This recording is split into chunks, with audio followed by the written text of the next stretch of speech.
Hey guys, thanks for tuning into my drive by 87 degrees, southern Florida. Getting on the I-75 on Colonial Boulevard up in Fort Myers right now. I'll be getting on the I-75 going northbound actually.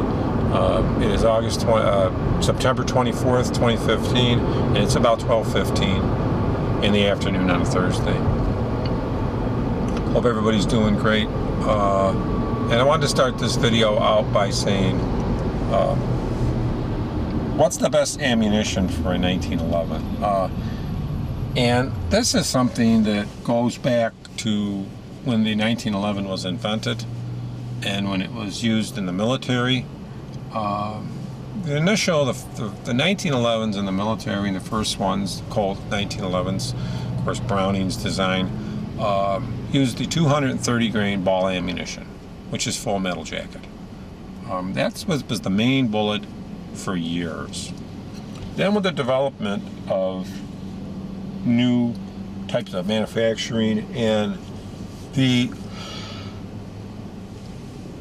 misconception by the Geneva Convention and NATO and all this, they thought that the 230 grain full metal jacket ball ammunition was overkill in in a war situation.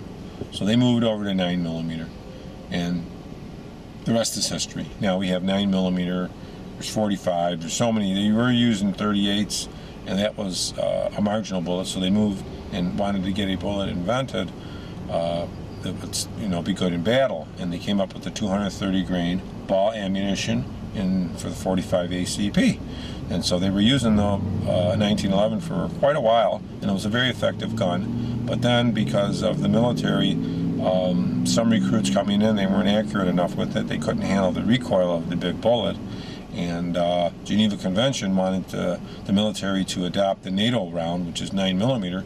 They went with the 9mm. And it wasn't because it was a bad round. It wasn't because it was an effective round. It was a very effective round. It was because of a combination of NATO and the new forces, new military people coming in, not be able to handle the guns and weren't accurate with it.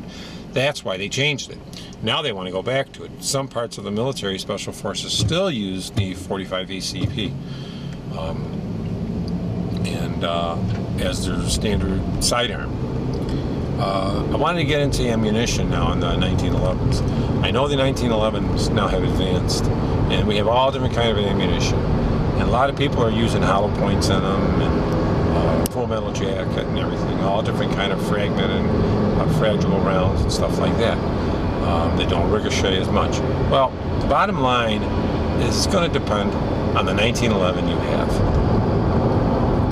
The real cheap 1911s normally don't have, and you'll see in my videos, like my video on the Nighthawk Custom on some of the barrels, they do not, where the chamber is, where the bullet goes in, they do not chamfer the sharp edges. So the feed ramps in the more expensive guns, they will actually chamfer them, which means they'll take a Dremel or whatever tool they use, and they will Dremel them out.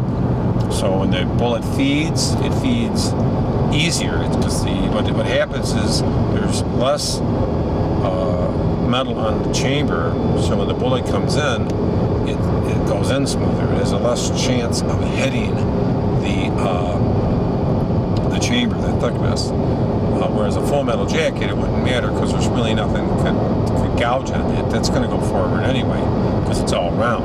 Whereas the hollow point is a hollow point in it, and there's a hole in there, so that it can catch on the lip. Some of the Hornady have gone to fix that because they round them. But a lot of companies don't round them like Hornady does. They're still kind of sharp, so they could really hit. But that's the biggest thing. So on the higher end 1911s, they try to make feeding priority, and they will polish the feed ramp, and most of are on-ramped. Whether it's ramped or on-ramped, if it's on-ramped, they'll polish the feed ramp that's in the frame, and then they'll chamfer around the chamber. That's the very part where the bullet goes in. You'll see it stick there. Well, they'll chamfer it and angle it so it's real thin, so there's nothing for it to hit. Now the ramped ones, they basically will just polish out the ramp and polish the feed chamber, so it slides in even along that ramp. But really, that's really the main concerns, and really modifications. That's probably the one single modification if you do the N1911 is what you'd want to do. Chamfer out the barrel, make, you know, where the rear of the where the rear is, you know, thin that out a little. So when that bullet comes up in there, especially if you're going to be using hollow points, it won't hit that lip. But ammunition, normally 230 grain full metal jacket's the best. If you have a higher 1911, it's not as much as a concern, you know. But mainly, you know, you probably want to use 230 grain for practice, and then hollow points for defense. So if you're gonna, you know, practice a few hundred rounds of 230 grain to get your accuracy up, and then maybe throw 20 hollow points through there to make sure they feed okay. Because hollow points are going to be expensive. They're going to be a little bit more money because they're using defensive ammunition. And if you did a few hundred rounds, it might up to a few $100. But thanks a lot for tuning into my video. Hope everybody finds this interesting.